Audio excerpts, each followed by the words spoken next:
बढ़ाते हुए बात करते हैं तृतीया तिथि के श्राद्ध की और इस तिथि में कैसे करना चाहिए पितरों का श्राद्ध और इस श्राद्ध से हमें कौन से शुभ फल मिल सकते हैं। आइए जानते हैं पंडित जी से।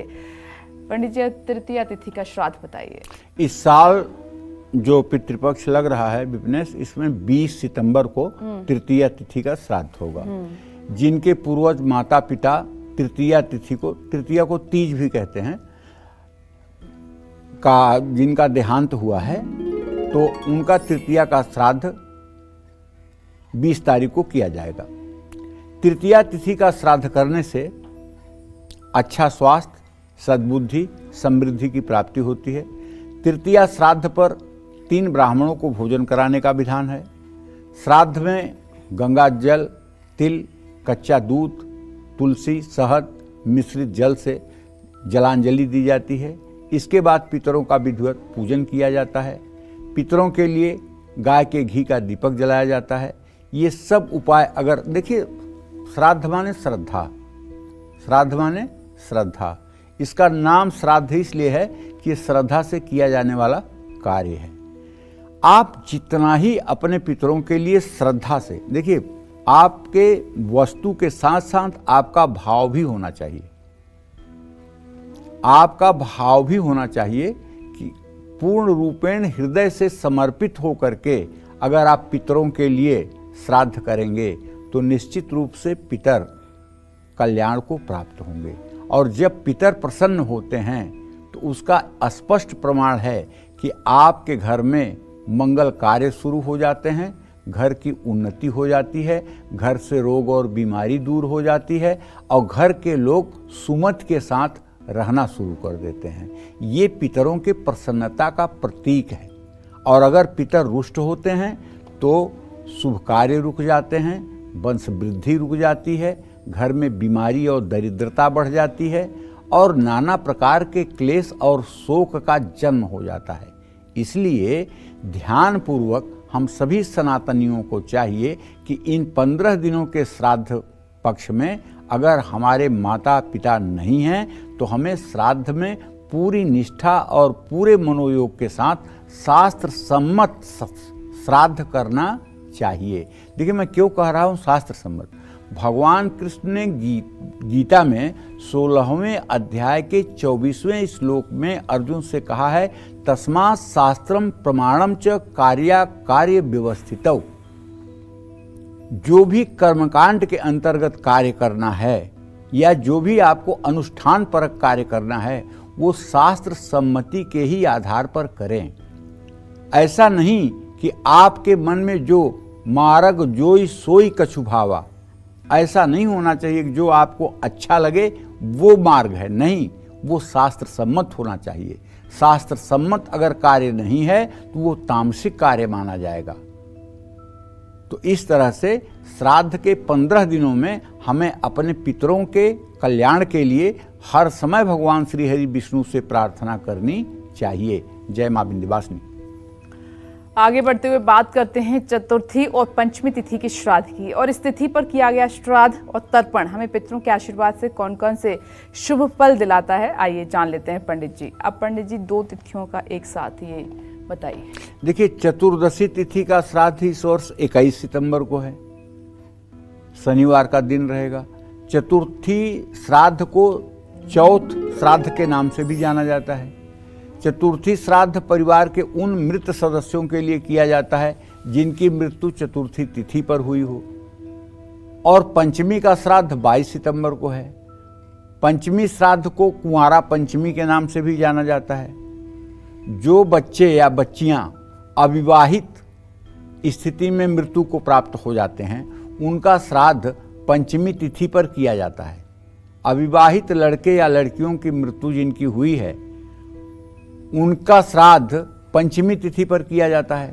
पंचमी तिथि में हुआ उनका श्राद्ध, पंचमी तिथि पर हुआ श्राद्ध उनके लिए कल्याणकारी होता है। इस तिथि पर अविवाहित पितरों का श्राद्ध करने से उनकी आत्मा को शांति मिलती है और उन्हें सद्गति मिलती है। जय मां विंध्यवासिनी। आज से पितृपक्ष की शुरुआत हो जाएगी। ऐसे में आज पंडित जी आपको श्राद्ध से जुड़े हर सवाल का जवाब दे रहे हैं। तो चलिए इस खास चर्चा को आगे बढ़ाते हुए बात करते हैं षष्ठी और सप्तमी तिथि के श्राद्ध के बारे में। इस तिथि पर कैसे करनी चाहिए पितरों का श्राद्ध और तर्पण, ये पंडित जी से जानते हैं। पंडित जी, अब षष्ठी और सप्तमी तिथि का श्राद्ध बताइए, कैसे करें? देखिए, छठ और सप्तमी ये दोनों श्राद्ध इस साल 23 सितंबर को ही हैं। इसे छठ श्राद्ध भी कहा जाता है। षष्ठी श्राद्ध परिवार के उन मृत सदस्यों के लिए किया जाता है जिनकी मृत्यु छठ तिथि पर हुई हो, किसी महीने की। और सप्तमी का श्राद्ध परिवार के उन मृत सदस्यों के लिए किया जाता है जिनकी मृत्यु सप्तमी तिथि पर हुई हो। सप्तमी श्राद्ध में खरीदारी की जा सकती है। जो लोग सप्तमी का श्राद्ध करते हैं उनको कोई यज्ञ करने के बराबर ही पुण्य प्राप्त होता है। तो बड़े निष्ठा के साथ और बड़ी श्रद्धा के साथ सप्तमी तिथि का श्राद्ध करना चाहिए। इससे जाने अनजाने पितर हमारे जो प्रेत योनियों में, पितर लोक में नरकादि भोग कर रहे हैं, उन्हें निश्चित रूप से कल्याण होता है। एक बात आप जान लीजिए, अब श्राद्ध की बात आप समझिए। जैसे आपका कोई व्यक्ति आपसे 1000 किलोमीटर दूर रहता है और उसका वहाँ बैंक में खाता है, यहाँ आपका बैंक में खाता है, उसके खाते में 1 रुपया नहीं है। लेकिन अगर आप चाहें तो उसके खाते में अपने खाते से पैसा ट्रांसफ़र कर सकते हैं। उसी तरह से जब आप श्राद्ध करते हैं, जब आप कोई भागवतिक अनुष्ठान करते हैं, जब आप विष्णु सहस्रनाम का पाठ करते हैं, जब आप गोपाल सहस्रनाम का पाठ करते हैं, जब आप राम रक्षा स्तोत्र का पाठ करते हैं, जब आप श्रीमद् भागवत महापुराण का अध्ययन करते हैं, श्रवण करते हैं, जब आप नाम संकीर्तन करते हैं और उसका पुण्य जब आप अपने पितरों को भगवान विष्णु को समर्पित करते हैं और भगवान विष्णु से कहते हैं कि हे प्रभु, ये हमारा किया हुआ पुण्य हमारे पितरों के लिए कल्याणकारी हो, ऐसी आपकी कृपा हो, तो सद्यः भगवान विष्णु की कृपा से, भगवान शिव की कृपा से, ब्रह्मदेव की कृपा से जितने भी सतोगुणी, रजोगुणी, तमोगुणी प्रेतात्माएं हैं, उन सबको अधोगति से मुक्ति मिल जाती है।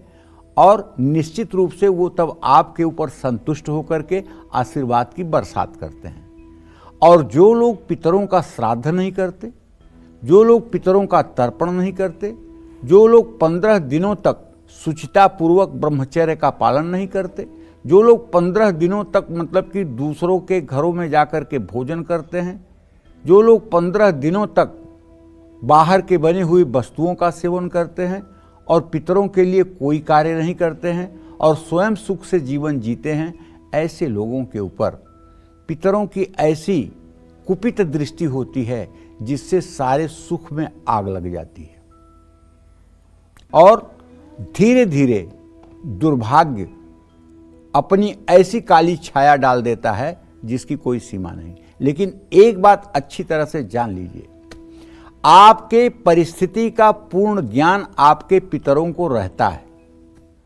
अगर आप अपने पितरों का श्राद्ध, तर्पण, दान, पुण्य करने में सामर्थ्यवान हैं और आप नहीं कर रहे हैं, तभी आपके पितर आपसे रुष्ट हो सकते हैं। अगर आप खुद अपनी परिस्थिति को जी नहीं पा रहे हैं, आप स्वयं यदि अभाव की जिंदगी जी रहे हैं, तो पितर चाहे जितने कष्ट में हों, आपको आशीर्वाद ही देंगे आगे बढ़ने के लिए, ताकि आपकी सामर्थ्य हो जाए, आप उनका श्राद्ध कर पाएं। पितर उस परिस्थिति में कभी असंतुष्ट या नाराज नहीं होते। ये बात अलग है कि लोग आज के दिन में अगर कोई बुराई होती है तो वो पितर दोष पर ही ले जा करके अपना पूरा तुम्बा फोड़ देते हैं कि ये पितर दोष के कारण हो रहा है। कई परत्र दुख पावही, सिर धुन धुन पछताई, और काल ही कर्म ही ईश्वर ही मिथ्या दोष लगाई। जब दुख भोगना पड़ता है तो कभी कहेंगे कि समय खराब है, कभी कहेंगे कि नहीं नहीं कर्म खराब है, कभी कहेंगे कि भगवान यही चाहते थे। अपने कर्म भी तो देखो कि आप क्या कर रहे हो। बोगे बबूल और काटोगे छुहारा मुनक्का, ऐसा नहीं होता है। जो आप बोओगे फसल वही पैदा होगी। तो कम से कम इन 15 दिनों में सात्विकता के साथ ईश्वर का भजन संकीर्तन करते हुए अपने पितरों के प्रति समर्पित होकर के यथा उपलब्ध सामग्री के साथ या किसी विद्वान के सानिध्य में अगर आप अपने पितरों का 15 दिनों तक लगातार हर तिथि पर श्राद्ध करें तो मैं दावे के साथ कह सकता हूँ कि आपके पितरों की तो उत्तम गति हो ही जाएगी, लेकिन यहाँ आपका भी दुर्भाग्य सदा सर्वदा के लिए समाप्त हो जाएगा। जय माँ विंध्यवासिनी। चलिए आगे बढ़ते हुए बात करते हैं अष्टमी तिथि के श्राद्ध के बारे में। इस तिथि पर किया गया श्राद्ध हमें पितरों की कृपा से कौन से शुभ फल देकर जाता है, आइए पंडित जी से जानते हैं। पंडित जी, अब अष्टमी तिथि का श्राद्ध कैसे फल देता है? अष्टमी तिथि का श्राद्ध इस साल विपनेश 24 सितंबर को है जी। अष्टमी श्राद्ध को कालाष्टमी या भैरव अष्टमी के नाम से भी जाना जाता है। इस तिथि को गजलक्ष्मी का व्रत भी रखा जाता है। ये व्रत दीपावली की पूजा से भी महत्वपूर्ण माना जाता है। अष्टमी श्राद्ध की तिथि पर खरीदारी की जा सकती है। अष्टमी श्राद्ध परिवार के उन मृत सदस्यों के लिए किया जाता है जिनकी मृत्यु अष्टमी तिथि पर हुई है। जो व्यक्ति अष्टमी तिथि का श्राद्ध करते हैं वो संपूर्ण समृद्धि को प्राप्त करते हैं। अष्टमी पर श्राद्ध करने वालों पर पितरों का आशीर्वाद रहता है।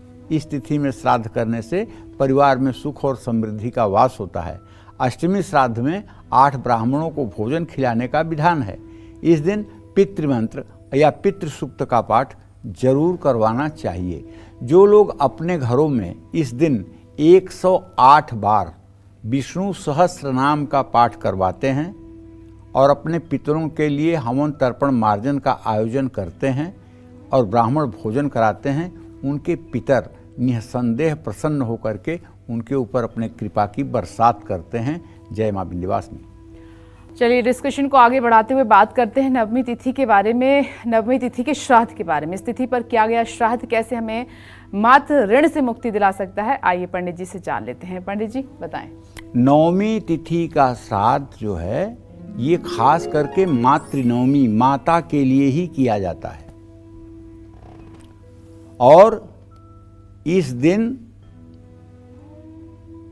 तर्पण पिंडदान करने के बाद घर में सुंदर सुंदर पकवान बनाने चाहिए।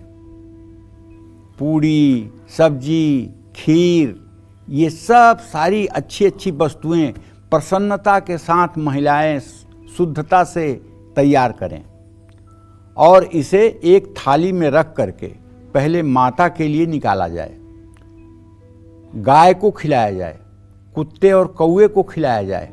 उसके बाद तब परिवार के लोग, किसी हो सके तो ब्राह्मणी को भी भोजन कराया जाए। अगर ऐसा नहीं हो सकता है तो गाय को तो जरूर खिलाएं और पहले गाय को खिलाने के पहले कोई ना खाएं।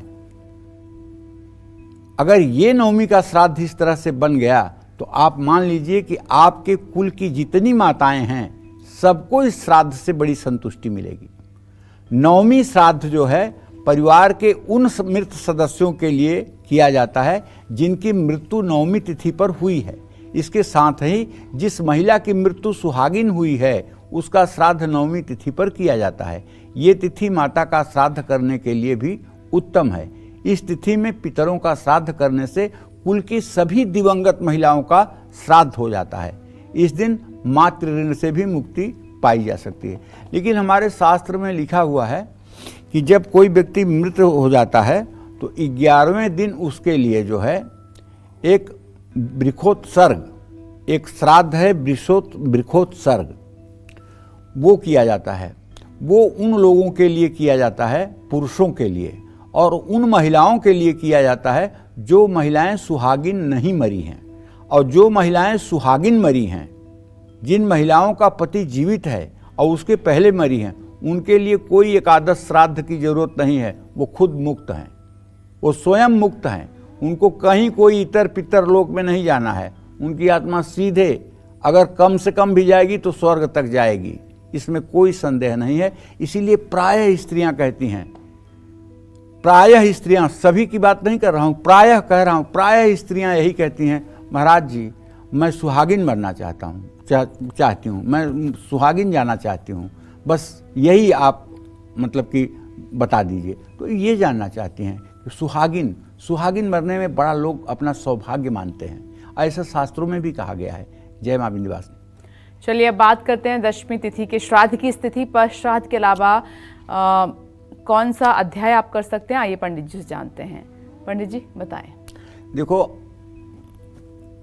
तुम यही कहना चाहती हो कि जैसे भगवत गीता 18 अध्याय में है, उसमें 700 श्लोक है, तो अगर पितरों की तृप्ति के लिए हम कौन सा ऐसा गीता का पाठ कर लें जिससे हमारे पितर मतलब कि दूध पिए। बिल्कुल ठीक है ना। तो देखो, 10वीं श्राद्ध इस साल 26 सितंबर को है। 10वीं श्राद्ध को पार्वण श्राद्ध के नाम से भी जाना जाता है।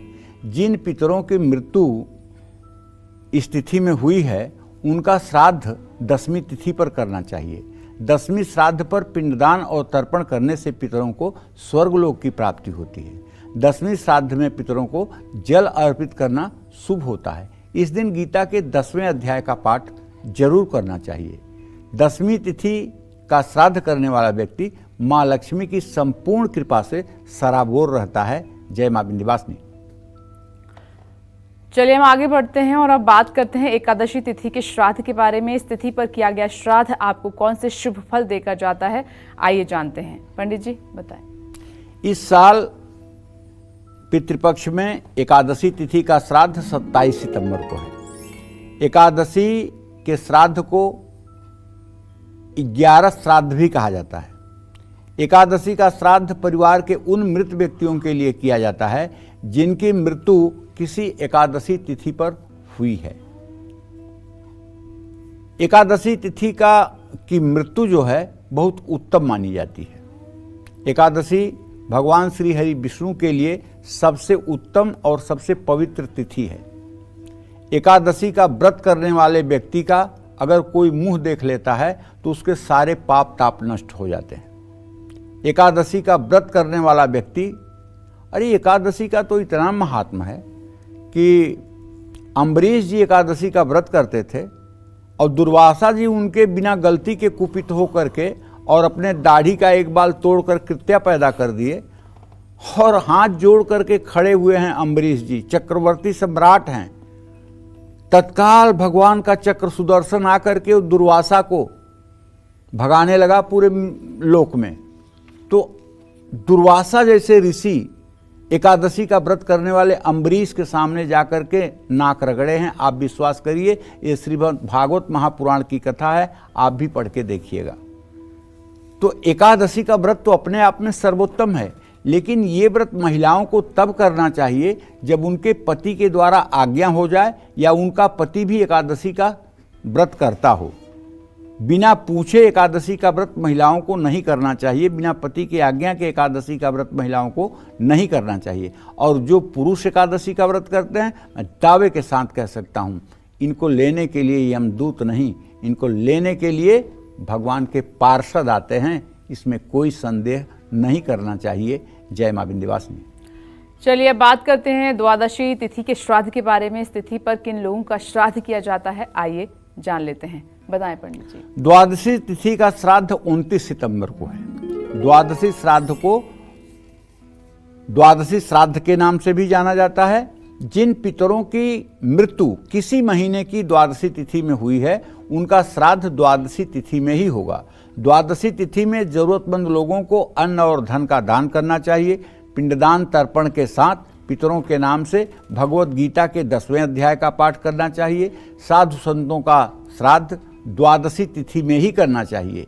जिन लोगों ने अपनी मृत्यु से पहले संन्यास ले लिया था उनका भी श्राद्ध इसी तिथि में करना चाहिए। द्वादशी तिथि के श्राद्ध में पितरों के लिए तिल के तेल का दीपक जरूर जलाना चाहिए। जय माँ विंध्यवासिनी।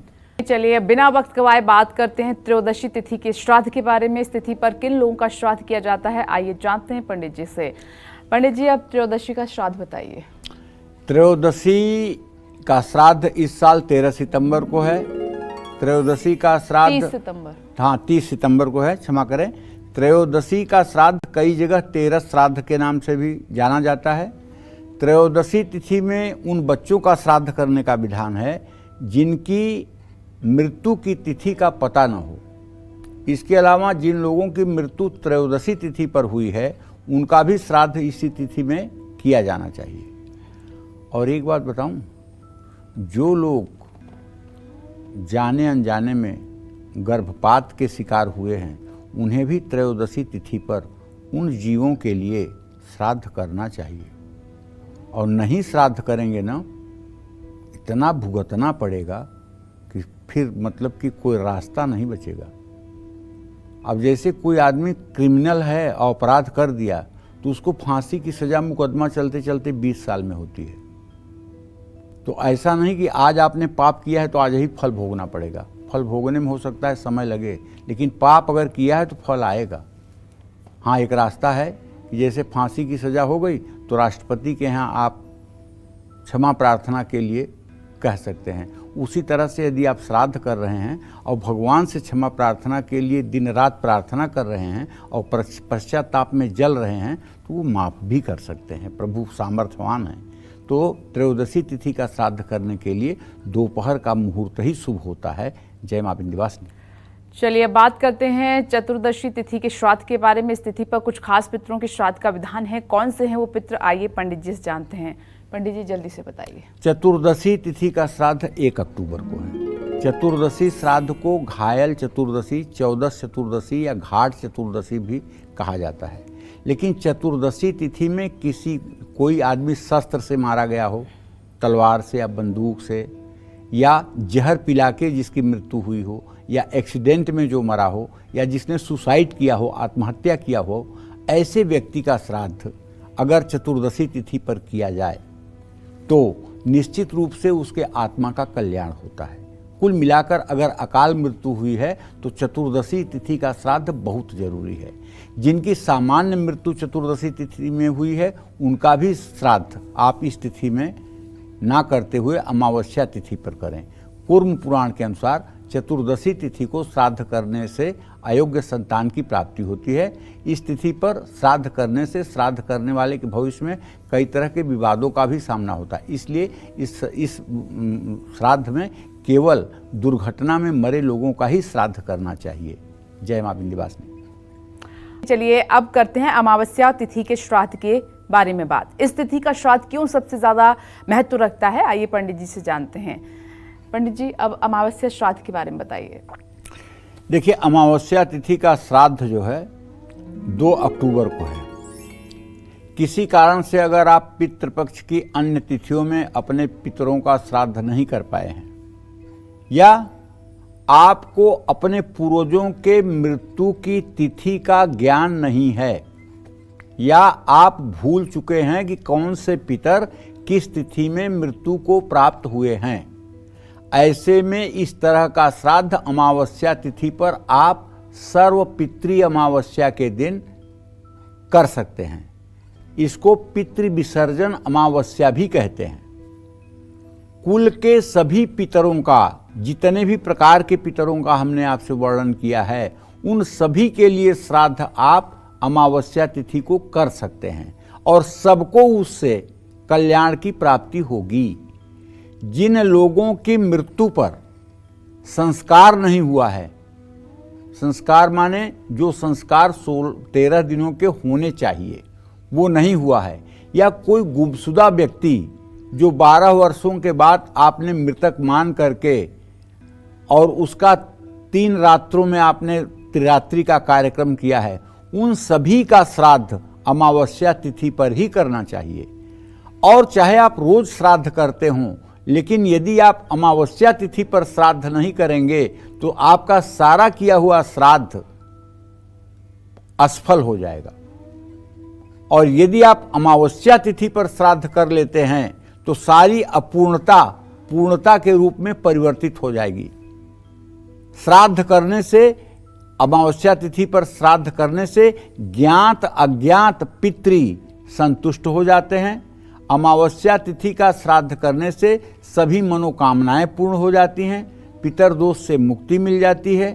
तो अमावस्या तिथि पर श्राद्ध अवश्य करना चाहिए। इस दिन गाय को, कुत्ते को, बिल्ली को, कौवे को, चींटियों को भी भोजन की व्यवस्था देनी चाहिए। सर्व पितृ अमावस्या में शाम के समय अपने घर की दक्षिण दिशा में एक दिया जरूर जलाना चाहिए, और सर्व पितृ अमावस्या की शाम को ही पितर अपने स्थान पर वापस चले जाते हैं, इसीलिए इसको पितृ विसर्जन अमावस्या भी कहते हैं। अमावस्या तिथि पर पितरों का वास पीपल में माना जाता है।